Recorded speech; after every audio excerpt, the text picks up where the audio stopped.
Meron akong nakita dito nakapost sa social media Itong Villa Corazon. Ayos mama, excited na po ako makarating doon at makapag-relax. Nalinti ka na, takbo, madali! Nandun sila sa bus! Tugisin niyo sila at huwag hayaang makatakas!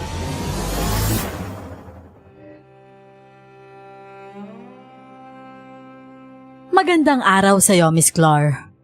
35 years old ako. May asawa at isang anak. Taga dito ako sa Quezon City. Isa ring taga-subaybay ng iyong channel. Ang aking ikukwento ngayon, nangyari may 5 taon na ang nakakaraan na kami ay mag-outing ng aking pamilya. Ako nga po pala si Mila. At ito ang aking kwento. Bago ko po simulan ang istorya, huwag kalimutang mag-subscribe bilang suporta sa ating channel. Nang sumapit ang Semana Santa, nagkaroon kami ng mahabang bakasyon sa trabaho ng asawa kong si Ariel.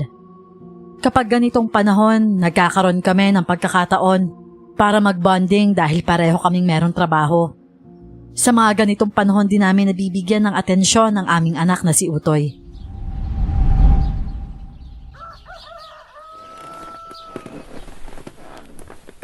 Saan mo ba plano magpunta tayo ngayong holidays?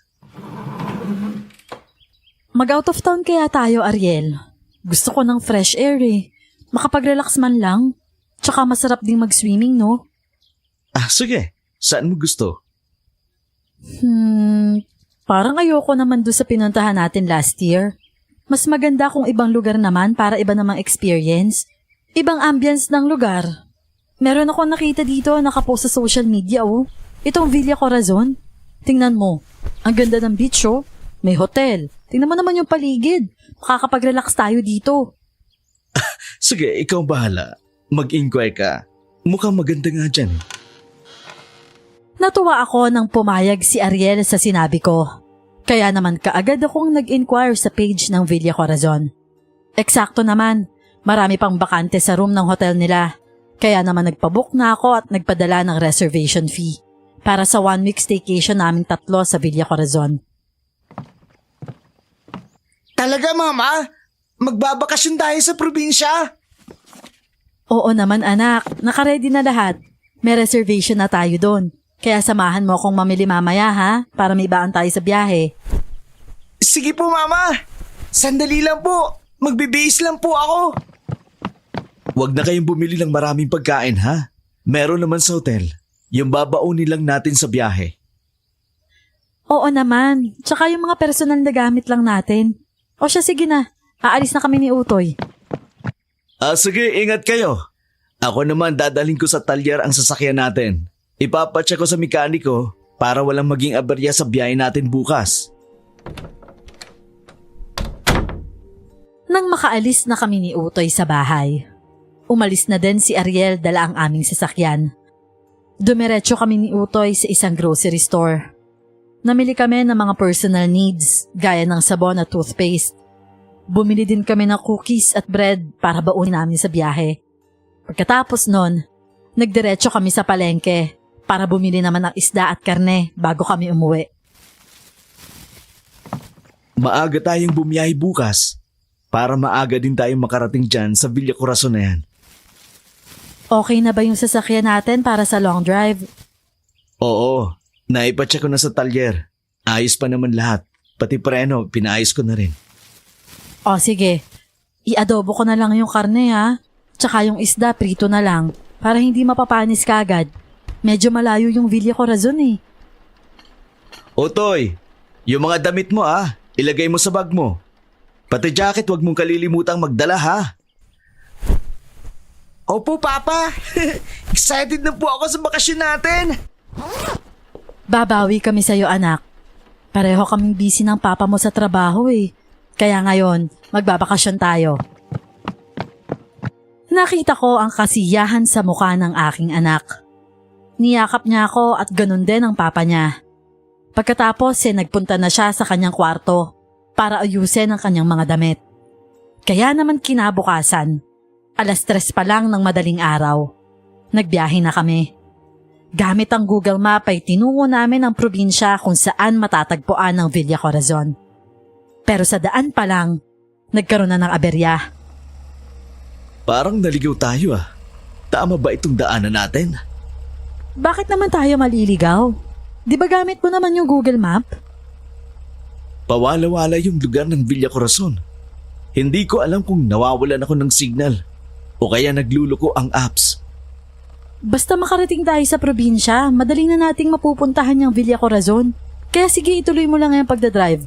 O di kaya naman, Waze kaya yung gamitin mo. Baka mas okay yun. Okay, sige. Yun ang gagamitin ko. Baka nga sa signal ng phone ko or sa apps na ginagamit ko. Sayang naman kasi yung reservation fee kung hindi tayo tutuloy doon. Sige. Siguro naman mababawi ang lahat ng pagod natin kapag nandun na tayo. Maganda yung picture sa post nila eh. Nagpatuloy kami sa mahabang biyahe na halos umabot ng 8 oras. Kaya naman nang mapagod na si Ariel, ipinarada niya ang aming sasakyan sa tapat ng isang karinderya.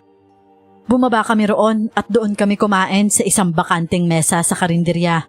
Bumili na lang ako ng soft drinks at ulam na may sabaw sa kanila para hindi naman nakakahiya. Habang kumakain kami, napangiti si Ariel nang makita ang Waze app. Sa palagay ko malapit na tayo. Ayon dito sa Waze, mga 50 kilometers pa. Naroon na tayo. Eh di mabuti naman kung ganun. Ay salamat. Mararating na natin yung Villa Corazon. Sa wakas makakapag-relax na din tayo. Oo nga. Kaya pagkakain natin, tuloy na ang biyahe natin. Mama, Papa, yung dalawa dun sa kabilang mesa, kanina pa po tingin ng tingin sa atin, tapos nagbubulungan. Nang tingnan ko ang sinasabi ni Utoy, nakita ko nga ang isang babae at isang lalaki. Nakatingin sa amin at waring pinapakinggan ang aming pinag-uusapan. Hindi nagtagal ay ngumiti yung babae. Sa Villa Corazon din ba yung punta nyo? Oo eh. Kaya lang, parang naliligaw kami kanina. Pawala-wala sa Waze app. Doon din kami pupunta eh. Parehas nga din yung problema namin. By the way, ako nga pala si Jenny. Ito ang asawa ko, si Paulo. Ako si Mila. Ito asawa ko, si Ariel. Ito naman ang anak namin, si Utoy. Kung parehas lang naman pala ang pupunta natin, edi convoy na lang tayo pupunta ron. Naku, tama ka pare. Susunod lang kami sa inyo. Medyo malayo pa dito ang Villa Corazon. Mga 50 kilometers pa daw, nandun na tayo. Ilang oras pa din ang biyahe yun. Okay lang yun. Basta maganda naman yung lugar na pupuntahan natin. Mababawi naman lahat ng pagod natin. Yan nga ang sabi ko dito kay Ariel. Oo nga pala. Kayong dalawa lang ang magkasama? Oo, bago pa lang kami ni Paulo. Ilang weeks pa lang kaming kasal. Eh nakita ko nga yung maganda tong Villa Corazon. Kaya yun, niyaya ko siyang magpunta dun. Bale honeymoon nyo pala to dito sa Villa Corazon. Parang gano'n na nga. Baka nga doon na kami makabuo ng baby eh. Di ba, Paulo? Oo naman, honey ko. Tama. Doon natin gagawin ang first baby natin. Nakita ko na parang namula at nahiya si Paulo. Kaya naman napatawa na lang ako. Tumawa din si Jenny habang ang mga mata nakatingin sa akin at masayang masaya. Sabi pa nga niya sa akin, time for each other daw ang bakasyon nilang yon. Dahil kagaya namin, pareho din silang busy sa trabaho. Kaya naman matapos kaming kumain, nagpatuloy na kami sa biyahe. Pero this time, may kasama na kami. Ayos, hindi ka maboboring doon dahil may kakilala ka na kaagad. Oo nga eh, mukhang mabait naman yung mag-asawa na yun, no? Makalipas nga ang ilang oras pa naming biyahe. Nakarating na kami sa probinsya ng Pangasinan.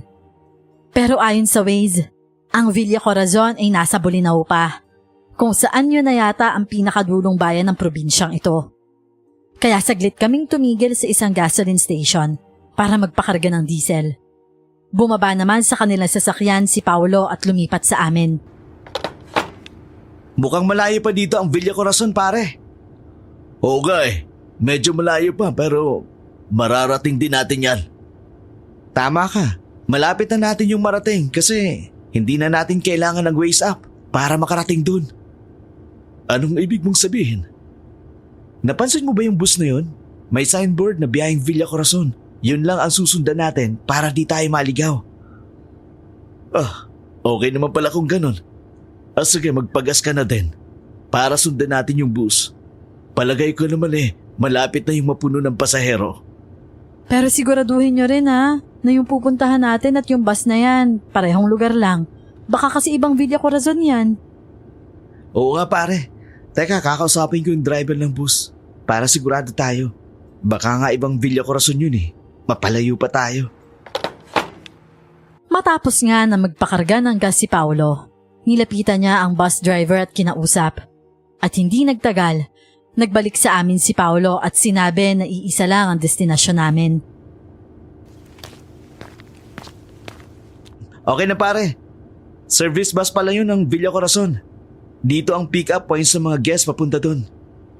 Okay, nasa tamang lugar pala tayo. Isa na lang daw yung nihintay nila Paalis na. Pabalik na ng hotel. Ayos mama. Excited na po ako makarating dun at makapag-relax. Ang haba din po kasi nung naging biyahe natin Halos walang oras. Oo anak, kaya lang kapag hindi mo pa kabisado ang lugar, huwag ka munang masyadong lalayo sa amin ng papa mo ha. Opo mama. Swimming po tayo kapag nakapagpahinga na Naputol ang pag-uusap namin ni Utoy nang makita naming paalis na ang bus ng Villa Corazon. Sinundan na lang namin yon. Halos 2 oras pa din ang naging biyahe hanggang sa pumasok na nga ang bus sa isang malawak na bakuran. Kasunod na kami at sina Paolo, pumarada ang bus sa tapat ng malaking hotel. Kami naman ay nagtungo sa parking area at doon na pumarada. Nang makababa na kami ng kotse, nakita ko ang napakagandang lugar.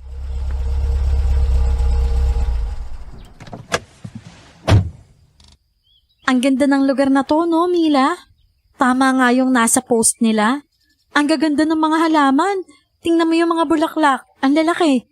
Yung hotel nila, maganda at malaki din, no? Oo nga Mamaya libutin natin yung lugar na to, Jenny. Ayusin muna natin yung mga rooms natin.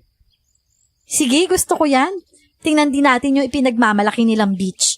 Tsaka yung malawak na swimming pool, yung hot spring. Oo nga po mama. Tayo na po sa beach or hot spring. Oo anak, ayusin muna natin yung room natin. Tayo na. Pumasok na tayo sa hotel.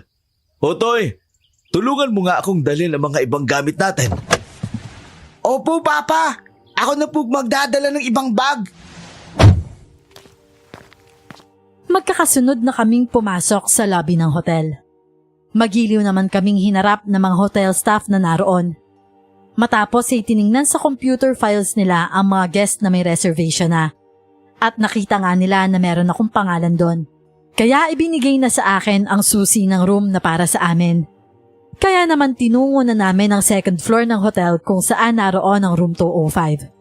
Nang makapasok kami, muli kaming kumain. Mamaya na tayo lalabas, Utoy. Pagkakain, magpapahinga muna tayo, ha?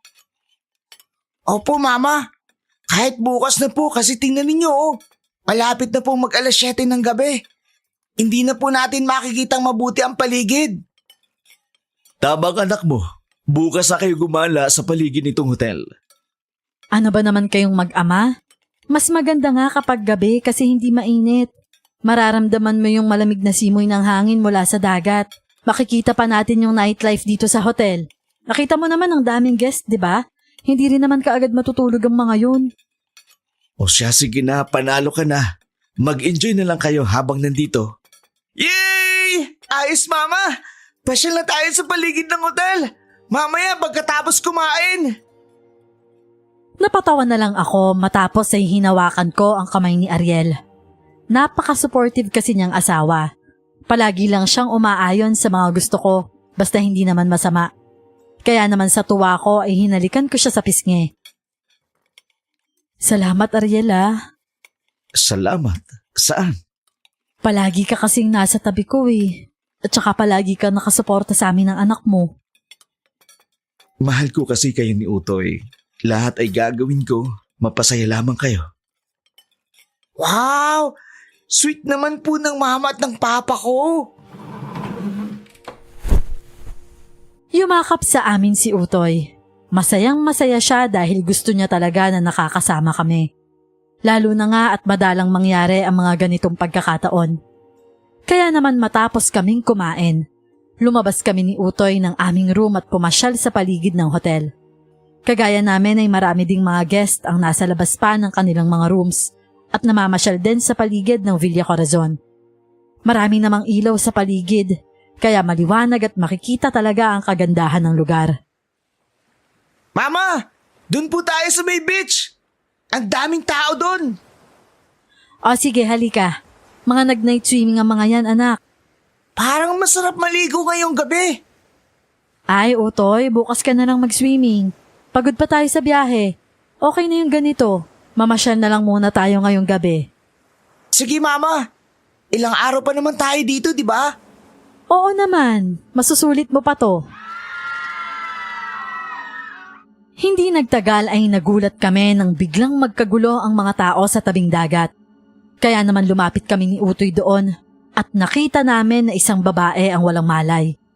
Binigyan ng first aid ng asawang lalaki. Mouth-to-mouth resuscitation habang pinapump ang dibdib. Ano nangyari sa kanya, Mila? Sabi nila pinulikat daw kaya hindi nakalangoy. Nanigas yung mga binti. Tapos hindi naman agad nasakluluhan ng mga kasama. Kaya yan ang nangyari.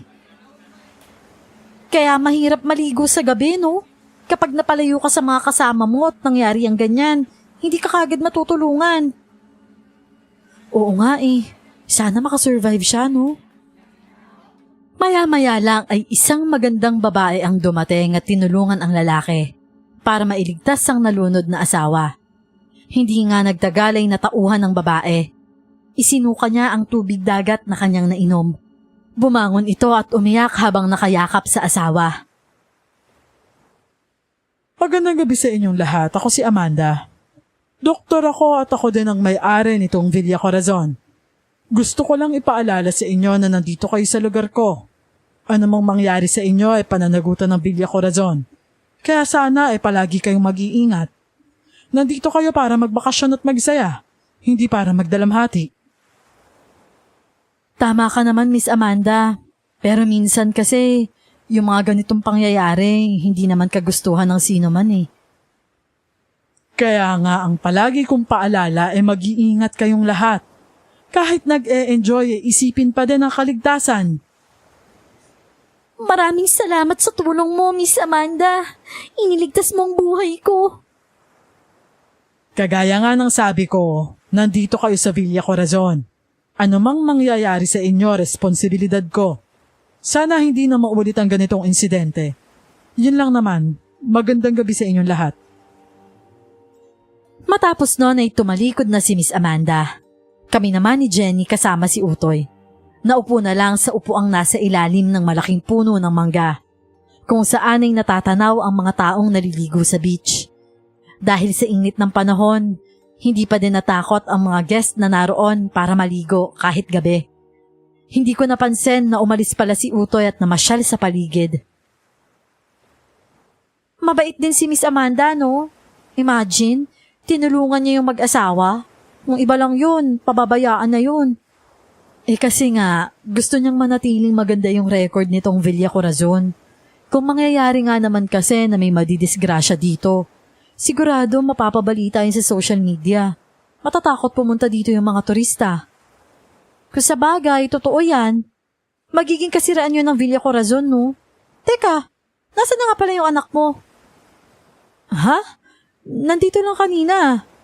Utoy? Utoy! Saan ba nagpunta yung batang yun? Teka nga lang, Jenny. Hahanapin ko lang yung anak ko, ha? Hindi naman siguro yung lalayo, Mila. Nandyan lang yung sa paligid. Oh, ayun na pala siya eh. Saan ka ba nang galing, Utoy? Kinakabahan ako sa'yo, ah. Dun po sa malapit sa swimming pool, Mama. Marami nga pong tao ron eh. Kausap po ni Miss Amanda. Mga guest din ba? Sa palagay ko po kasi, yung isang babae dun, yung nakita kong bumaba kanina ng bus. Mabait talaga si Miss Amanda, no? Inaasikaso niya yung mga guest sa hotel. Jenny, pasyal nga tayo sa sinasabi ni Utoy. Sumang-ayon naman si Jenny sa akin. Kaya naman namasyal pa kami sa paligid ng lugar na yon. Hanggang sa makarating nga kami sa swimming pool o hot spring kung saan naroon nga si Miss Amanda at ang iba pang mga guest. Meron silang pinag-uusapan. Pero nang makita kami ni Miss Amanda, bahagya siyang tumigil sa pagsasalita habang nakatingin sa amin. Kaya naman ang mga naroon, napatingin na din sa amin. Magandang gabi po sa inyong lahat. Namamasyal lang po kami. Pasensya na po sa istorbo ha. Nako, hindi po ma'am. Nakikipagkwentuhan lang ako sa kanila. Kinukwento ko sa kanila na malapit na ang kapistahan ng Villa Corazon. Natutuwa naman ako at nandito silang lahat. At pati kayo na rin. Ah, ganun po ba? Kailan po ba yung kapistahan, Miss Amanda? Sa isang araw na. Kaya magiging masaya ang lahat sa araw na yon. Magpapahanda ako ng masasarap na pagkain. Wow! Ang sarap naman nun! Eksakto talagang pagpunta natin dito, Mama! Oo nga anak eh. Talaga palang magiging maganda yung bakasyon natin. Yun naman talaga ang gusto ko. Yung maging masaya ang magiging guest namin dito. Kaya lahat ng paraan, ginagawa ko para masatisfy ang aming mga guest. Mila, ikot na kaya tayo sa ibang parte ng lugar? Parang naiilang na ako dito eh. Ba't ka naman maiilang, Jenny? Ang bait kaya ni Miss Amanda. Pero hindi mo ba napapansin yung mga taong nandito? Yung lahat sa atin nakatingin. Lalo na yung isang yun, no? Kung makatingin sa akin, wagas. Para akong hinuhubaran. Diyos ko po, kinakabahan ako dito, Mila. Parang gusto kong matawa sa sinabi ni Jenny. Tsaka ko napansin na ang lahat ng naroon nakatitig sa amin. Tama si Jenny, Miss Clark. Nakakailang kapag ganon. Kaya naman matapos kaming magpaalam kay Miss Amanda, umalis na kami roon at nagtungo sa ibang bahagi ng Villa Corazon. Nang mapagod kami ni Jenny, muling naupo kami sa upuang nasa ilalim ng puno ng malaking mangga para ipagpatuloy ang kwentuhan. Malapit yon sa gate ng Villa Corazon. May bago na namang guest oh. May dala ding sasakyan. Oo nga eh. Mukhang bagong mag-asawa lang din, no? Mga bata pa eh. Tingnan mo, ginabi na sila. Siguro naligaw din kagaya natin, no?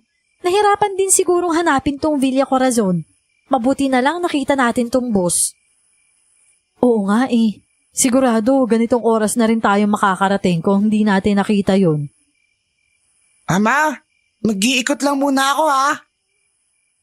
Huwag kang masyadong lalayo ha. Hindi mo pa kabisado ang lugar na to. Opo, dito lang po ako sa tabi-tabi. Hindi pa nagtatagal na nakakalayo si Utoy. Narinig ko ang malakas na sigaw niya. Kaya naman kaagad akong napatayo sa kinauupuan ko. Nagpalinga-linga sa paligid para matiyak ko kung saan nagmula ang sigaw ng aking anak. Bigla agad akong kinabahan. Kaya naman tinungo namin ni Jenny ang lugar kung saan naroon si Utoy. At nakita ko na nakasandal sa puno si Utoy. Takot na takot habang nakatakip sa muka ang mga kamay. Mama! Mama! Tulong! Mama! Utoy? Anak? Ano nangyari sa'yo? Mama! Mabutit dumating ka! Merong halimaw! Kakainin daw ako! Nasaan ang halimaw, Utoy? Wala naman ah. Nandyan po!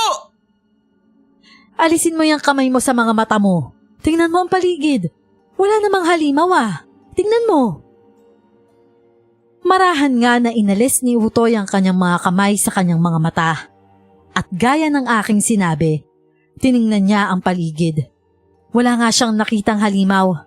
At sa halip ay isang malaking estatwang aso sa tabi ng fountain ng naroon. Oh, nasan ba ang halimaw? Wala naman, di ba? Statue lang yan. Kanina kasi mama may ganyan ting halimaw eh. Galit pa nga habang papalapit sa akin. Akala ko nga kakainin na ako kaya sumigaw ako. Baka naman namamalikmata ka lang, Utoy. Kasi medyo madilim na sa lugar na to. Kaya akala mo buhay yung estatwa. Oo nga naman, anak. Sabi ko naman kasi sa'yo, huwag kang lalayo sa akin. Tingnan mo tuloy ang nangyari. Tinakot mo lang ang sarili mo. Pero Mama, kasi kanina... Tama na, anak. Huwag mo nang takutin ang sarili mo. Namalikmata ka lang at madilim dito. Kaya akala mo buhay yung estatwa na yan. Halika na. Tara na sa room natin para makapagpahinga ka na. Magpapaliwanag pa sana si Utoy pero pinigilan ko na siya. Kasi nga, wala naman kaming nakita na kakaiba sa lugar na yon. Ayokong tuluyang matakot ang aking anak. Dahil medyo madilim sa lugar na yon, inisip ko na imahinasyon lang niya ang nakita. Nagbalik na kami sa room namin pero usapan na namin ni Utoy na anuman ang mga nakita ng gabing yon, huwag nang ikwento sa papa niya para hindi yun magalit sa aming dalawa. Oh, ang bilis niyo namang makabalik. Nakapamasyal ba kayo? Oo naman, Ariel. Maganda ang buong Villa Corazon. Tsaka napagod na si Utoy sa kakalaro kaya bumalik na kami dito. Oo nga po, Papa. Bukas na lang po tayo maligo. Malamig na po ang tubig sa gabi. Tsaka, hindi po masyadong makikita ng mga kasama kapag may nangyari. Oo, totoo yun. Mas maganda talaga sa araw. Mag-i-enjoy ka maligo sa beach. At kita mo ang buong paligid. Sige na, magpahinga na tayo. Sumunod naman si Utoy. Doon na siya nahiga sa single bed na malapit lang din sa bed naming mag-asawa. Kaagad nakatulog si Utoy dahil na din siguro sa takot. Hindi nagtagal ay nakatulog na din ako. 2:00 ng madaling araw nang mapabalikwas ako. Naramdaman ko na wala sa aking tabi si Ariel. Kaya naman dumilat ako kung saan nakita kong nakatayo sa tabi ng dingding si Ariel. Kaagad akong lumapit sa kanya. Bakit nandyan ka, Ariel? Anong pinapakinggan mo dyan? Huwag ka maingay. Parang may nag-aaway sa kabilang room. Pakinggan mo. Hindi na ako nagsalita at idinikit ko na lang din sa dingding ang aking tenga. At narinig ko nga na parang may nag-aaway sa kabilang kwarto. Kasunod ay ang malalakas na kalabog ang aming narinig. Kasunod naming narinig ang pagmamakaawa ng babae. Kawawa naman yung babae, sinasaktan siya. Hindi ba natin siya pwedeng tulungan? Mahirap na makialam dyan. Away mag-asawa yan eh. Pero nagmamakaawa na yung babae oh. Baka kung anong mangyari sa kanya. Halika, tulungan natin siya. Sige na, tayo na. Kaagad kaming lumabas ng room ni Ariel at tinungo ang kabilang room. Kung saan nakita naming nakaawang na ang pintuan ng kwarto. Kaya naman marahan kaming sumilip doon at nakita ang malamlam na liwanag mula sa lampshade. Tahimik na ang paligid. Kaya naman kinapa ni Ariel ang main switch ng ilaw sa dingding. Inopen niya yon. Nang magliwanag ang paligid, nagulat kami ni Ariel. Walang tao dito? Oo nga. Paano nangyari yun? Kanina lang umiiyak yung babae at nagmamakaawa na huwag siyang papatayin. Sa comfort room, Ariel. Tingnan mo. Sumang-ayon naman si Ariel. Tiningnan niya ang comfort room. May mga bahid ng dugo roon, pero wala na yung babae. Kaya naman nagtaka kami ng labis ni Ariel. Paglabas namin ng room, nakita namin na palapit sa amin si Miss Amanda. Good evening, ma'am, sir. May kailangan ba kayo? Miss Amanda, may narinig kasi kaming nag-aaway dito kanina. Mukhang nagkakasakitan sila eh. Kasi may bahid ng dugo sa comfort room. Nag-check out na sila. Nag-away sila at nasugatan yung babae. Ayun, nagpunta ng ospital. Kaya nandito na ako para i-check itong room. Para kapag may dumating na bagong guest, okay na. Ganun ba? Para kasing ang bilis naman nila makaalis. Narinig pa lang namin na nag-aaway. Pagpunta namin, wala na sila. Iyon ang hindi ko alam, sir. Baka naman nagkasali silang kayo. Pagdating nyo, nakalabas na sila. Excuse me lang ha, parating na yung tauhan ko para linisin ang kwarto. Nang makalapit sa amin ang room boy, kaagad na pumasok sa room at nilinis yon. Kaya naman bumalik na kami ni Ariel sa aming room. Pero bago ako pumasok, napansin ko na nakatingin pa rin sa amin si Amanda. Kaya naman napatingin din ako sa kanya. At napansin ko ang bahid ng dugo sa laylayan ng kanyang damit. Ganon man ay sinarili ko na lang yon. Inisip ko na baka tinulungan din niyang gamutin ang mga sugat ng babae dahil isa siyang doktora. Nakapagtataka talaga. Ang bilis ng mga pangyayari. Oo nga eh. Pero hayaan mo na yun. Matulog na tayo. Malalim ng gabi oh. Ay, sige na nga. Matulog na tayo. Sure ko lang na maayos ang lock ng ating room. Muli akong nahiga matapos na masigurado ni Ariel na nakalak ng maayos ang pintuan ng aming room. Muli kaming natulog. At dahil malalim na nga ang gabi, madali kaming dinalaw ng antok. Tanghali na nang kami ay magising at lumabas ng room. Nagtungo sa lobby ng hotel para mag-breakfast. Mukhang tanghali na kayo nagising, Mila. Oo nga eh. Napuyat kasi kami dun sa katabi naming kwarto. Nag-away kagabi, tsaka nagkasakitan pa yata. Tapos nag-check out na daw, sabi ni Miss Amanda. Yun nga ding isang babae na yun oh, kanina pang umiiyak. Kasi yung asawa daw niya lumabas lang ng room kagabi para manigarilyo. Tapos hindi na daw bumalik. Nasa na daw yung asawa niya? Ano na daw nangyari? Ba't hindi na nakabalik? Iyan nga ang hindi alam nung babae. Kung ano na nangyari sa asawa niya. Kasi hindi naman daw sila nag-away. Lumabas lang talaga para manigarilyo. Hindi na bumalik mula kagabi hanggang ngayon wala pa. Sabi niya sa akin kanina, yung phone ng asawa niya cannot be reached. Napabuntong hininga na lang ako. Napatingin kay Ariel tapos tiningnan namin yung babae na tinutukoy ni Jenny. Nakita ko na namumugto na nga ang mga mata sa kakaiyak. Kaya naman parang nakaramdam na ako ng hindi maganda. Ano kaya kung wag na nating tapusin yung staycation natin dito? Mag-check out na kaya tayo? Sa unang araw at gabi pa lang natin, marami nang hindi magandang nangyayari. Hayang ka na naman. Kung ano-ano naman naglalaro sa isipan mo, hindi naman natin alam kung bakit siya binalikan ng asawa niya. Pero kasi parang bigla akong kinabahan eh. Si Utoy kasi kagabi meron daw nakitang halimaw. Ma, akala ko po di niyo sasabihin kay Papa. Tapos sasabihin niyo rin pala. Tapos yung babae muntik ng malunod. Parang hindi magandang simula ng bakasyon kapag ganun. Yun ba ang gusto mo? Di sayang nung perang ibinayad natin. No refund policy pa naman dito. Okay lang yun. Umuwi na lang tayo o di kaya lumipat na lang tayo sa ibang lugar. O sige, pagkatapos kumain, hahakutin ko na sa sasakyan yung mga gamit natin. Mag-check out ka muna. Sumang-ayon naman ako kay Ariel. Kaya naman kumain na kami ng breakfast na inihanda ng mga hotel crew and staff. Matapos kumain ay tinungo na namin ni Ariel ang aming sasakyan para iligay doon ang mga gamit bago mag-check out. Kaso nga lang, flat na ang mga gulong ng aming sasakyan. Hindi tayo agad makakaalis. Flat ang gulong. Pati reserve tire natin, walang hangin.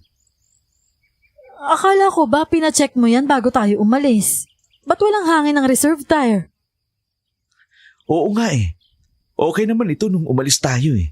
Hindi ko alam kung bakit sumingaw. Baka dahil sa sobrang init ang panahon. Paano ngayon yan? Buti na lang di pa ako nakapag-check out. Tatanungin ko yung driver ng bus kung saan may telyer o vulcanizing shop dito para mapaayos natin ang gulong. Sige, babalik na lang muna kami sa room. Tapos maliligo na lang muna kami sa beach habang di pa yan naaayos. Sige, yun munang gawin nyo ha. Mag-enjoy muna uli kayo ni Utoy. Nandito na tayo kaya i-enjoy na lang natin. Dahil hindi kami makakaalis, ibinalik na lang namin sa aming room ang aming mga gamit. Pagkatapos ay nagtungo na lang kami ni Utoy sa beach para maligo. Kagaya ng ibang mga guest na ini-enjoy lang ang pananatili roon. Makalipas ang ilang sandali, sumunod na din sa amin si Ariel. Nakausap mo ba yung driver ng bus? Oo, sabi niya. Siya na lang daw magpapaayos ng gulong sa bayan. Pero bukas na daw. Kasi linggo ngayon. Sarado daw ang vulcanizing shop doon. Eh kung ganun, hindi pa tayo makakaalis. Hindi pa. Kaya para hindi tayo mainip, i-enjoy na lang natin pamamalagi natin dito. Kagaya ng ibang mga guests. Baka naman kasi umalis yung lalaki at iniwan yung asawa niya kagabi. Kagaya nung katabi nating room. Nag-away at nagkasakitan. Sabagay, Mama. Baka tama naman po si Papa. Nandito na tayo, kaya mag-enjoy na lang tayo. Gusto mo pa ba dito, Utoy? Kahit natakot ka din kagabi? Ama, kayo na nga po nagsabi na namamalikmata lang po ako, di ba? Kaya sa akin, okay lang po yun. Masaya na po ako, basta kasama kayo. Sige, tapusin na natin yung ilang araw dito. Naisip ko din naman, ang problema nila, hindi naman natin problema. Naging pabigla-bigla lang ako ng pagyayaya na umuwi. O sige na, maligo na kayo. Kagaya ng iba ay ipinagpatuloy nga namin ang pagligo. Hindi nagtagal ay dumating doon sina Paulo at Jenny. Nagbaba din sa dagat.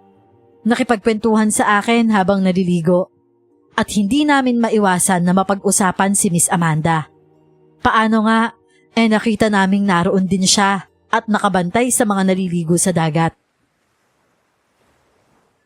Alam mo, Mila, may napansin ako dyan kay Miss Amanda. Sa edad niya, napakabata pa niyang tingnan. Parang hindi pa siya 45, no? Aba, para lang siyang 25. Napakaganda niya. Ganun kasi pag maalaga ka sa katawan mo. Kahit maedad ka na, mukha ka pa ring bata. Hindi eh. Parang kakaiba talaga yung aura niya, Mila. Kapag tumingin siya, talaga namang matutulala ka na lang. Parang kinakabahan ako kapag tinitingnan niya eh. Pero sa tingin ko naman mabait siya. Yun nga lang, medyo tahimik. Seryoso siyang tao kaya kahit maganda siya, nakakailang lapitan. Maya-maya ay naputol ang usapan namin ni Jenny. Nang makita namin na nakatingin sa amin si Miss Amanda. Matagal na tumingin siya sa amin. Kaya naman para hindi niya mahalata na siya ang pinag-uusapan namin. Nginitian ko siya. Ngumiti din siya ng bahagya pagkatapos ay umalis na siya. Nang gabing yon, nakaupo kami ni na Ariel sa upuang malapit sa hot spring. Nang makita namin ang isang lalaking tumatakbo habang pasuray-suray. Inakala namin nung una, nalasing lang ang lalaki. Pero nang makita namin na nagdurugo ang leeg nun, nagulat kami. Kasunod ay nakita namin ang amalanhig na dinamba ang lalaki at tuluyang nilapa. Amalanhig! Nilapa siya ng amalanhig! Diyos ko po, Ariel! May halimaw pala dito! Mama, takbo na tayo! Nang makita namin ang amalanhig, galit na galit yung hinarap kami. Nagmamadali naman kaming tumakbo habang sumisigaw. Kaya ang atensyon ng mga taong naroon, nakuha namin. May mga kalalakihang guest na kumuha ng mga pamalo. At ang iba naman, barel. Kagaya ni Paulo na noon ko lang nalaman na isa palang pulis Maynila. Halimaw! Ako ang harapin mo! Uubusin namin kayong lahat. Hindi na kayo makakaalis sa Villa Corazon. Kayo ang magiging handa sa pista ng mga aswang.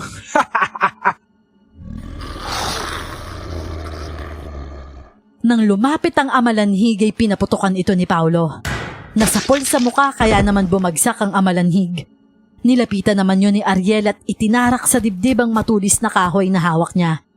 Nang malagutan ng hininga ang amalanhig, nagbago yun ng anyo. Naging tao. At nakilala namin na ang amalanhig ay ang babaeng nalunod ng nakaraang araw. Isa pala siyang halimaw, Mila. Kung halimaw siya, ibig sabihin, halimaw din ang asawa niya? Maaaring ganun niya. Kung ganun, nasan siya? Hindi nagtagal mula sa dilim ay nakita namin na lumabas ang lalaki. Naging isa itong sigbin.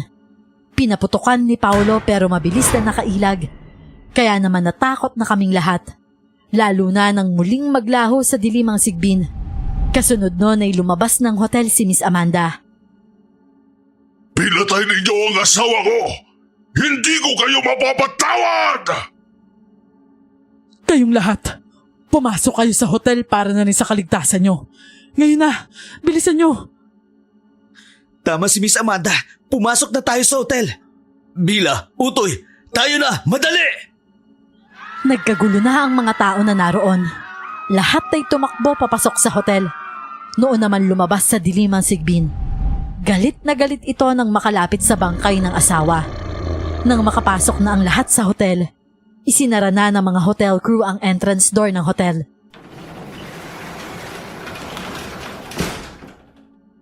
Isara nyo lahat ng mga pintuan. Bilisan nyo! Opo, ma'am. Mas mabuting magkulong na lang kayo sa mga kwarto nyo hanggang sa sumapit ang araw para masigurado ang kaligtasan nyo. Baka titiyak ka bang hindi makapapasok ng hotel ang halimaw na yun, Miss Amanda? Yan ang hindi ko masisigurado dahil malawak ang hotel ko. Maraming daanan na posibleng daanan ng halimaw.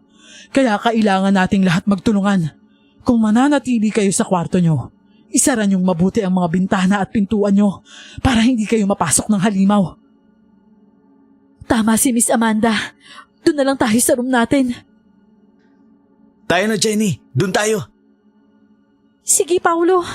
Mila, magkita na lang tayo mamaya o bukas ha. Oo, Jenny. Basta mag-iingat din kayo. Kaagad nga na umalis sina Jenny sa lobby ng hotel. Nagtungo sa kanilang kwarto. Kaya naman niyaya ko na rin si Ariel na magkulong na lang sa aming room, kagaya ng ibang mga guest. Nang makarating kami sa aming room, muli akong nakaramdam ng takot. Ito na nga bang sinasabi ko, Ariel eh. Huwag na tayong magtagal sa lugar na to. Ngayon ko naisip na baka kaya hindi na nakabalik yung asawa ng babae na naninigarilyo lang. Nilapan na pala siya ng amalanhig. Alam mo naman ang nangyari kaya hindi tayo nakaalis, di ba? Flat tire tayo. Pati reserve tire natin, walang hangin. Baka ang halimaw na yun ang may gawa para walang makaalis ng Villa Corazon. Para mabiktima nila tayong lahat. Kaya lang, nakita natin siya. Pagsapit ng liwanag, aalis na tayo dito. Ang importante, maging ligtas tayo ngayong gabi. Hindi nagtagal ay naputol ang aming usapan. Nang makarinig kami ng katok mula sa pintuan ng aming kwarto. Marahan yung binuksan ni Ariel kung saan nakita na sina Paulo at Jenny ang naroon. Kaagad silang pinapasok ni Ariel. Pwede ba kami dito sa room ninyo? Wala kasing grills yung bintana ng room namin eh. Madaling mapasok doon ng halimaw kapag nabasag ang bintana ng salamin. O sige, walang problema. Sama-sama na lang tayo dito. Kung alam ko lang na may amalanhig dito, sana hindi ko na niyaya si Paulo. Ganon din naman ako, Jenny. Ako ang pumili ng lugar kung saan kami pupunta. Pero wag na nating sisihin ang mga sarili natin. Magdasal na lang tayo para maging ligtas tayo sa buong magdamag. Maya-maya ay naputol ang usapan namin nang makarinig kami ng malalakas na sigaw ng isang babae. Kaya naman maingat na lumapit sa bintana si Ariel. Sumilip sa bintana kung saan nakita si Miss Amanda.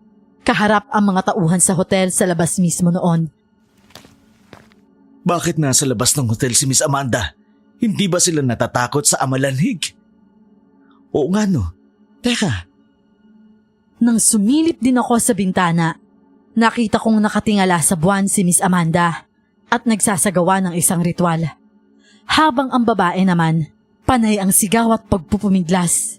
May mga guest din ng hotel na lumabas at lumapit kina Miss Amanda. Jenny, yung lalaki at iba pang mga kausap ni Miss Amanda nung makita natin. Nasa labas din sila ng hotel. Tapos yung babaeng hawak nila, yun yung babaeng nawalan ng asawa. Oo nga no, anong ginagawa nila sa labas ng hotel? Di ba nasa paligid ang amalanhig?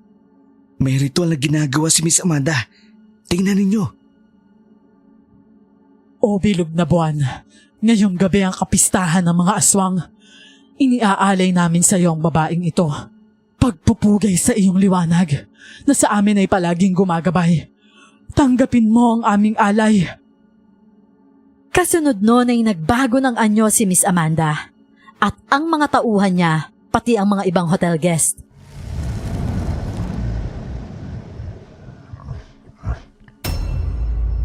Lahat pala sila ay kampon ng kadiliman, mga sigbin, aswang, amalanhig at taong lobo. Nakita namin kung paano nilapan ni Miss Amanda ang leeg ng babae. Matapos ay dinukot ang puso at itinaas para ialay sa bilog na buwan. Magpakabusog kayo ngayong gabi. Lahat ng mga guest na nandito, sa inyo na yan.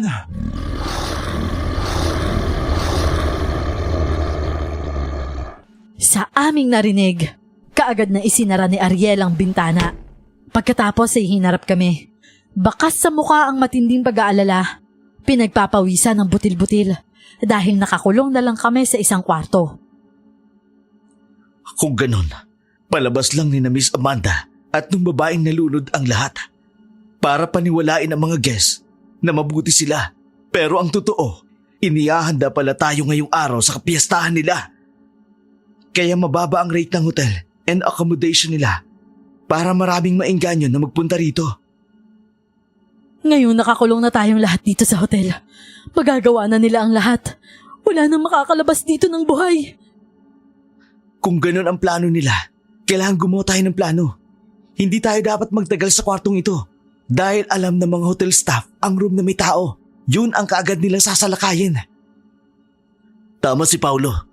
Tayo na sa ibang room na bakante. Madali kayo. Bago pa sila makarating dito. Kaagad naman kaming sumunod sa sinabi ni na Paulo at Ariel. Iniwanan namin ang aming kwarto at naghanap ng room sa dulong bahagi ng lugar na yon. Nakarating kami sa isang malaking kwarto kung saan yun na ang bodega ng hotel. Naroon ang mga gamit pang supply sa hotel, kagaya ng mga kumot, tuwalya at mga utensils. Nakakuha ng matatalas na itak sina Ariel at Paulo. May paparating. Magtago kayo. Huwag kayong gagawa ng ingay. Dalinti ka na. Dali! Kayo ni Utoy. Sa loob kayo ng cabinet. Jenny, halika dito sa kahon ng maruruming kumot. Pare, magtakip ka ng ilong. Mag-i-spray ako ng insecticide para hindi tayo maamoy ng aswang. Mabilis ang naging kilos namin, pero maingat. Pumasok sa loob ng kahon si Jenny at tinakpan siya ng kumot ni Paulo. Kami naman ni Utoy ay pumasok sa loob ng cabinet at isinara yon ni Ariel. Iniharang doon ang malalaking galon ng mineral water. Pagkatapos ay nagtago na rin sina Paulo. Hindi nga nagtagal ay umingit ang pintuan at marahang pumasok doon ang isang aswang. Isang lalaki na namumula ang mga mata at merong mahahabang pangil. Nasisilip ko siya mula sa siwang ng kabinet. Matagal na nakiramdam sa paligid ang lalaking aswang. Nagpapalinga-linga habang ginagamit ang pang-amoy. Pero dahil amoy insecticide ang loob ng kwartong yon, hindi niya kami maaamoy. Nang makarinig kami ng malakas na sigaw mula sa ibang kwarto, nanlaki ang mga mata ng aswang. Pagkatapos ay patakbong lumabas ng kwartong yon. Mama, wala na po bang aswang? Oo anak, nakaligtas tayo sa ngayon. Pero nagkalat na sila sa paligid ng hotel. Hindi ko alam kung paano tayo makakalabas dito. Natatakot po ako. Natatakot din ako, Utoy. Pero nandyan ang papa mo. Huwag kang mag-alala. Alam kong hindi niya tayo pababayaan. Hindi nga nagtagal ay binuksan ni Ariel ang kabinet.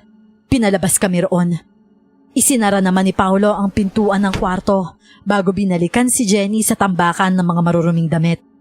Yun naman ang pagkakataon na may aswang na muling nakapasok sa bodega. Dumaan sa kabilang pintuan. Wala nang panahon para magtago. Kaya nang sumalakay yon, hinarap ni na Paulo.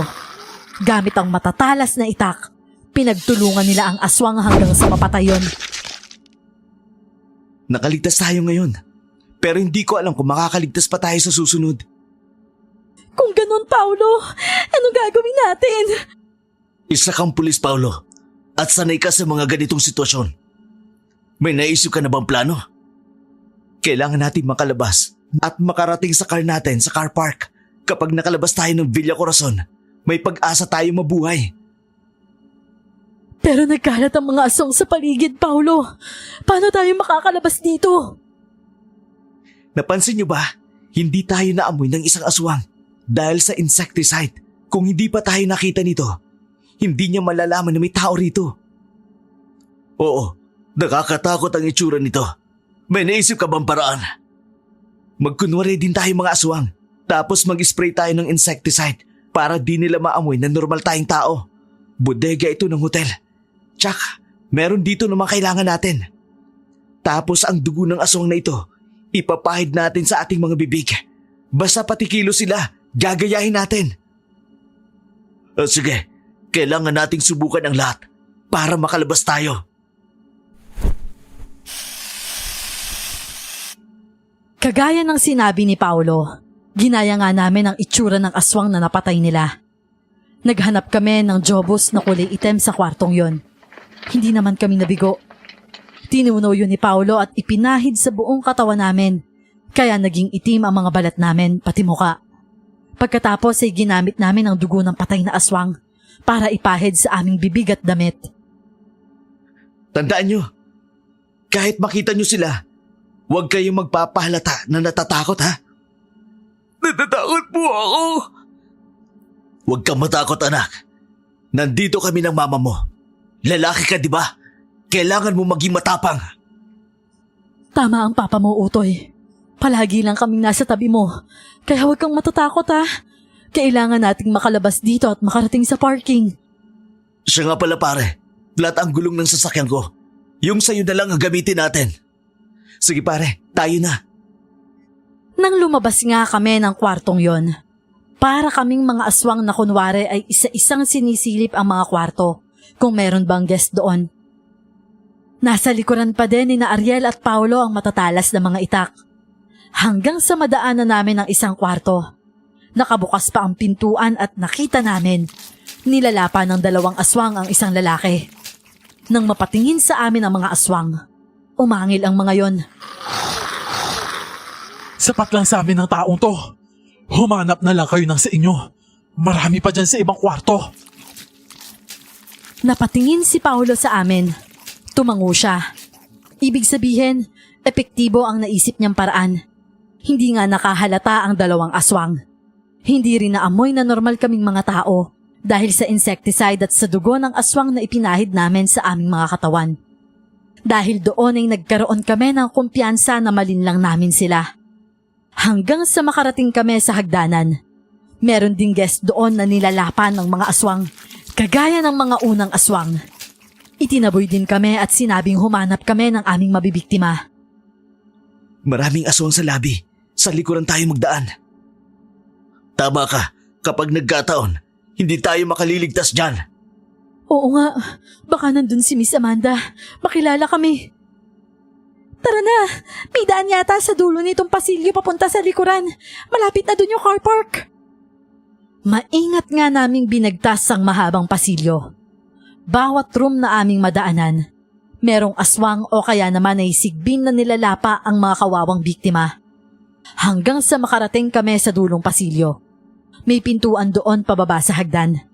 Nang makalabas kami doon, nakita namin sa hagdanan ng isang babaeng umiiyak at nagmamakaawa sa kaharap na lalaking halimaw. Hindi na nagdalawang isip pa si Paolo. Kinuha niya ang itak na dala. Pagharap ng halimaw, tinagpas niya ang leeg nun. Napugot ang ulo ng halimaw. Huwag kang matakot. Hindi kami ang tunay na aswang. Ginaya lang namin sila. Ganito rin ang gawin mo. Bilisan mo. Opo, paano gagawin ko? Ipahid mo sa katawan mo yung dugo ng aswang na yan. Tapos magkunwari ka na isang aswang din. Sumunod ka sa amin. Tatakas tayo. Kaagad namang sumunod sa instruction namin ng babae. Ipinahid sa bibig at sa katawan ng dugo ng aswang. Pati muka ay nilagyan niya ng dugo. Pagkatapos ay sumunod na sa amin. Pero bago kami tuluyang makababa, Nakita pala ni Miss Amanda ang aming ginawa.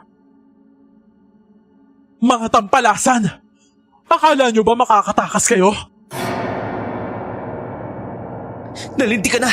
Takbo! Madali! Sa car park! Madali! Papatayin ko kayong lahat! Mabilis na sumugod si Miss Amanda, pero sinalubong siya ng mga bala ni Paulo. Hindi yun inaasahan ni Miss Amanda. 2 bala ang tumama sa dibdib niya. Kaya naman dugo ang bumagsak sa hagdanan. Umalingaw-ngaw ang putok ng baril ni Paulo, kaya naman nabulabog ang lahat. Hayon ng sasakyan ko! Tayo na! Mila! Utoy! Dali! Nabulabog mo yung mga aswang, Paulo! Tara na! Anak ng... Flat ang gulong ng sasakyan natin! Sa bus tayo! Dali! Tama si Ariel! Tayo na! Paparating na sila! Nagmamadali nga kaming umakyat sa bus. Pagkatapos ay isinarado ang mga bintana at pintuan nun. Nang maramdaman namin na nasa paligid na ang mga aswang, sinikap na wag gumawa ng ingay. Nang bahagya ako sumilip sa bintana, nakita kong buhay pa si Miss Amanda. Sugatan lang yon. May mga nakatakas! Hanapin niyo sila sa paligid! Siguraduhin yung hindi sila makakalabas ng Villa Corazon! Kumilos na kayo! Kaagad namang sinunod ng mga aswang. Sigbin, amalanhig na naroon si Miss Amanda. Kumilos at naghanap sa paligid ang mga yon. At dahil nga sa amoy namin na amoy insecticide, kagaya ng mga unang aswang, hindi nila nalaman na nasa loob kami ng bus. Kaya naghanap sa ibang lugar ang mga aswang. Si Miss Amanda, lumakad na rin papalayo habang pinapaghilom ng koral ang sugat sa dibdib.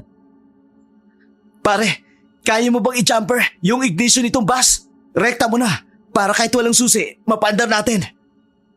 Oo, kaya ko. Sige, gawin mo na. Ako ang magbabantay at bahala sa aswang na sasalakit sa atin. Kaagad namang sumunod si Ariel. Kinuha ang mga ignition wire sa ilalim ng manibela ng bus. Binalatan ng 2 wire na naroon at pinagdikit kaya naman nagsimulang magka-power ang bus. Habang pinagbubuhol niya ang 2 wire, inapakan niya ang silinyador. Kaya naman nang umandar ang makina ng bus, nakita iyon ng lahat ng mga aswang. Umaangil sa galit ang mga yon. Nandun sila sa bus! Tugisin niyo sila at huwag hayaang makatakas! Ariel! Papalapit na sila! Bilisan mo! Ito ang itak, Mila. Proteksyon mo yan sa sarili mo at si Utoy. Bilisan niyo na! Hayaan niyo na sila! Kaagad nga na pinatakbo ni Ariel ang bus. Binangga niya ang nakasaradong gate ng Villa Corazon. Kaya naman lalong nagalit ang mga aswang. Hinabol kami. Merong tumalon at bumagsak sa bubungan. Merong sumabit sa likuran. Merong nakasabit sa tagiliran at pilit na binubuksan ng bintana. Nang makita ni Paulo na isa sa mga aswang ang pumasok ang kamay sa nawasak na bintana, tinaga niya yon. Naputol. Nilapitan ni Paulo si Jenny. Kailangan nyo kaming tulungan ni Ariel para mabuhay tayo. Kailangan nyo maging matapang. Ito ang itak. Protection mo sa sarili mo. Paulo, natatakot ako. Huwag kang matakot. Kapag nakalayo tayo dito, may pag-asa tayong makaligtas. Tama si Paulo, Jenny. Tulungan natin sila. Labanan natin ang takot para mabuhay tayo. Mama! Lumasa ka sa labi sa likod ng bus! Nanlaki ang mga mata ko dahil mula sa nabasag na windshield. Nakita ko ang nakasabit na aswang. Galit na galit yon na hinablot si Utoy. Nahawakan ko sa damit si Utoy. Kaya naman sige sa pagpupumiglas ang aking anak. Mama! Tulungan mo ako! Utoy! Anak! Walang yakang aswang ka! Bitawan mo ang anak ko! Hayop ka! Bilang isang ina, nilakasan ko ang aking loob. Hindi ako papayag na merong manakit sa aking anak. Tinaga ko ang kamay ng aswang. 2 ulit kaya naman naputol yon. Nakatakbo palayo si Utoy. Galit naman ang aswang na nagpumilit na makasampa sa bus. Kumilos naman ang babaeng iniligtas namin. Pinalo niya ng tiring sa mukha ang aswang.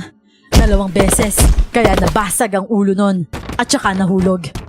Pero isang sigbi naman ang bumulaga sa babaeng kasama namin. Hinablot siya palabas ng bus. Paulo! Yung babae! Nakuha ng halimaw! Wala na tayong magagawa dyan. Kailangan nating makatakas. Delikado tayo dito. Bilisan mo pa pare. Nakalayo na tayo sa Villa Corazon. Pero patuloy pa tayong hinahabol ng mga aswang. Hindi kasi sila papayag na mabulgar ang lihim ng Villa Corazon. Kaya delikado pa rin tayo. Napakarami nila. Diyos ko po, iligtas mo po kami. Binilisan pa nga ni Ariel ang pagpapatakbo sa bus. Pero dahil sa dilim ng gabi at rough road na kalsada, nahirapan din ang bus na makalayo sa mga galit na aswang na patuloy na humahabol. Hanggang sa makita nga namin na mas marami ng aswang ang nakasabit sa bus. Mila! Ikaw na mag-drive dito! Dali ka! Oo, Ariel, tulungan mo si Paulo. Kaagad akong lumapit kay Ariel. Hinawakan ko muna ang manibela habang nakaupo pa siya doon at nakaapak sa silinyador ang paa niya para hindi tumigil ang pagtakbo ng bus. Nang makaupo na ako ay inapakan ko ang silinyador. Sakalang binitawan ni Ariel ang manibela. Hinarap naman nila ang mga aswang na patuloy na sumasampa sa bus gamit ang mga matatalas na itak. Bawat aswang na kumapit sa bintana, tinataga nila ang mga kamay. Hanggang isang aswang ang sumabit sa harapan ng bus. Pilit na binasag ang salamin. Ariel, tulungan mo ako dito! Ituloy mo ang pagmamaneho! Ako nang bahala! Pagyuko ko ay nagpaputok si Paulo. Binaril niya ang aswang na nasa harapan ng bus na pilit akong inaabot. Tinamaan yun sa ulo. Bumagsak yon at nasagasaan ng bus. Pero isang aswang pa ang lumabas mula sa ibabaw ng bus at nakipag-agawan sa akin sa manibela. Kaya naman nawala na ako ng kontrol. Tuloy-tuloy na nawala sa kalsada ang bus. Sinagasa namin ang malawak na bukirin na taniman ng palay. Hanggang bumaon ang gulong ng bus sa putikan. Kaya naman nakaakyat na ang aswang at sinunggaban ako. Ariel! Tulungan mo ako! Huwag mong sasaktan ang aking asawa! Halimaw ka! Mabilis akong tinulungan ni Ariel. Tinaga niya ang aswang. Kaya naman sila ang nagharap. Ilang beses niyang tinaga ang halimaw pero hindi man lang ininda ang mga sugat sa kamay. Dinamba si Ariel at nagpambuno sila. Umiiyak sa takot si Utoy pero nang makita niya na nasa delikadong kalagayan ng kanyang ama, kinuha niya ang tie rings na naroon at inihampas sa mukha ng aswang. Inangilan lang nun si Utoy. Nagkaroon naman ng pagkakataon si Ariel na maitarak sa dibdib ng aswang ang itak. Matapos mapatay yon ay nilapitan ako.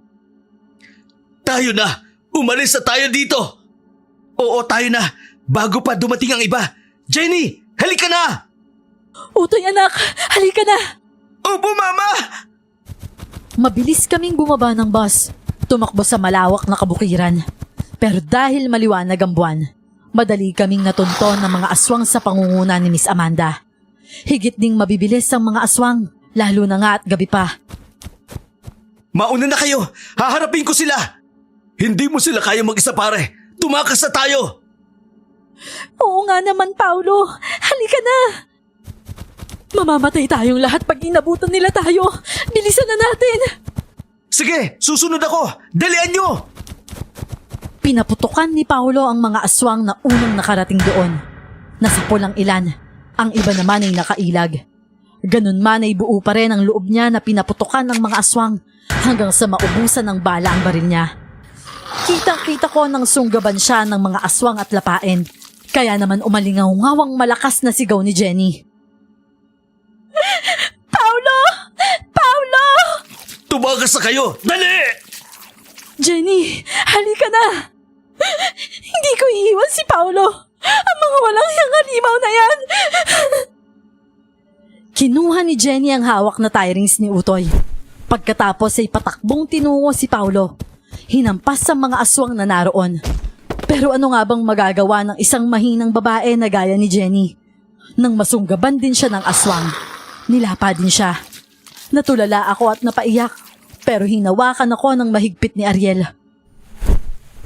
Tayo na, Mila! Mila, ano ka ba? Umalis na tayo dito! Mama! Nakita ni Ariel na tulala na lang ako at umiiyak.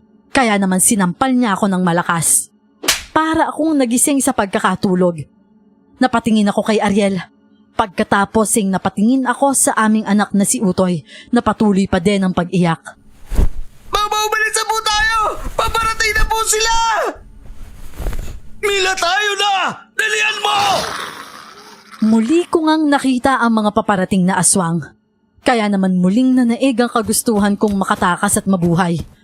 Tumakbo ako kasama ang aking mag-ama. Tuloy-tuloy naming tinahak ang malawak na palayan. Pero patuloy pa rin kaming hinahabol ng mga aswang. Magtago tayo dito sa putikan. Kahit anong mangyari, huwag kayong lalabas hanggat hindi sumisikat ang araw. Anong gagawin mo, Ariel? Magtago ka na lang din. Magpapahabol ako sa kanila. Ililigaw ko sila. Magkita na lang tayo sa bayan. Pero Ariel... Wala ng panahon. Dalian nyo na. Tandaan nyo ang sinabi ko. Pag sikat ng araw, saka kayo lumabas. Malapit ng mag-umaga. Sinunod naman namin si Ariel. Lumublob kami sa putikan sa gitna ng palayan. Pagkatapos ay binunot ni Ariel ang mga palay at itinakip sa amin. Tapos ay tumakbo siya palayo para kunin ang atensyon ng mga aswang. Hindi ako nakatiis at tinanaw ko ang aking asawa. Buong tapang siyang nakipaglaban sa mga aswang. Pero sa dami nun ay walang nagawa si Ariel. Nanaig ang bangis ng mga aswang. Kaya naman impit akong umiyak. Pinigil ang emosyon at huwag gumawa ng ingay dahil nasa paligid lang ang mga halimaw. Nadinig ko pa ang usapan nila. Wala na bang nakatakas? Napatay niyo ba silang lahat? Hindi kami sigurado, Miss Amanda. Pero 2 babae at 2 lalaki ang napatay namin. Kung gano'n ay bata na lang ang problema natin. Hanapin niyo siya. Muling kumalat sa palayan ng mga aswang. Kaya naman kami ni Utoy, lalong nagsumiksik sa putikan. At ang mga uhay ng palay na nakatakip sa amin, sinikap ko na wag maalis. Hanggang sa marinig namin ang mga tilaok ng manok. Nung una, madalang yon. Pero hindi nagtagal ay sunod-sunod na ang naging pagtilaok ng mga manok. Senyales na malapit nang sumikat ang araw. Kaya muling narinig ang tinig ni Amanda nang sumigaw sa mga kasama. Papasikat na ang araw. Bumalik na tayong lahat sa Villa Corazon. Kasunod nun ay katahimikan. Ganun pa man ay hindi pa rin kami lumabas ni Utoy sa pagkakabaon sa putikan. Iniisip ko kasi baka sinabi lang yun ni Amanda para lumabas kami sa pinagtataguan. Nanatili pa kami roon ni Utoy hanggang sa sumikat na nga ang araw at maliwanag ang buong paligid. Saka ako dahan-dahang bumangon mula sa pagkakabaon sa putik. Nakita ko nga na wala na kahit isang aswang ang naroon. Mama, ligtas na po ba tayo? Oo anak, ligtas na tayo. Pero ang papa mo... Ano po nangyari kay Papa? Hindi na ako kumibo. Niyakap ko na lang si Utoy at umiyak ng paulit-ulit. Pagkatapos ay umalis na kami sa putikan. Pinuntahan namin yung lugar ng palayan na tinahak ni Ariel. Pero bigo na kaming makita kahit ang bangkay niya. Kaya naman paulit-ulit akong umiyak habang nakatingala sa langit. Amo, ano po gagawin natin? Magbabayad ang may kasalanan, anak. Kailangang malaman ng otoridad ng lihim ng Villa Corazon. Dapat silang managot sa mga kasalanan nila. Mga kampon sila ng Diablo. Matapos noon ay naglakad na kami ni Utoy. Tinahak namin ang kalsada patungo sa bayan. Nang may dumaan na isang truck na may sakay na mga buko. Nakisakay kami doon kahit puro putik ang aming buong katawan. Hanggang sa makarating kami sa bayan, lahat ng mga taong naroon nakatingin sa amin. Dahil mas masahol pa sa taong grasa ang itsura namin. Pati buhok kasi namin, puro putik din. Hanggang sa makarating na nga kami sa presinto.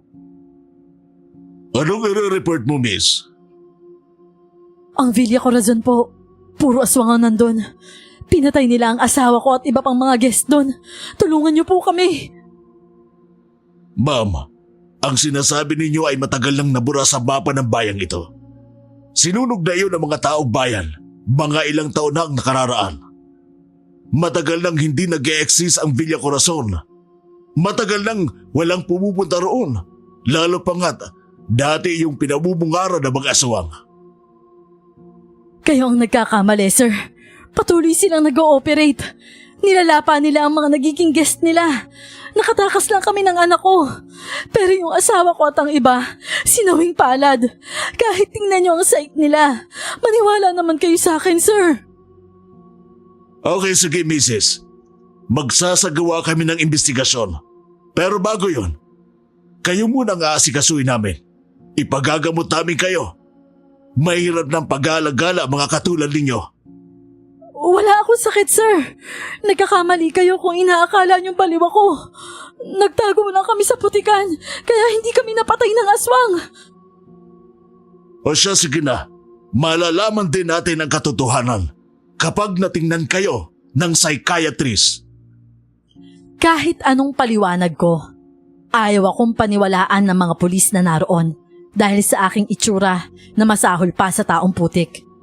Iisa ang nasa isipan ng mga pulis na naroon. Nasisiraan na ako ng bait. Lalo na nang hindi na makita sa social media ang post at page ng Villa Corazon.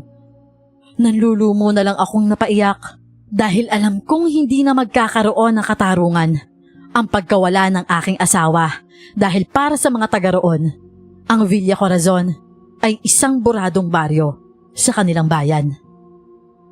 Sa ngayon ay tapos na ang aking psychotherapy session. Pero patuloy pa din ang aking gamutan. Ang sabi nila, nagkaroon daw ako ng PTSD o Post-Traumatic Stress Disorder. Pinipilit din naming mamuhay ng normal at masaya ni Utoy. Sa tulong naman ng aking mga kamag-anak at kaibigan, unti-unti kaming nakaka-move on. Pero umaasa pa din ako na balang araw, makakamit ni Ariel ang nararapat na hustisya na nangyari sa kanya at sa aming buong pamilya.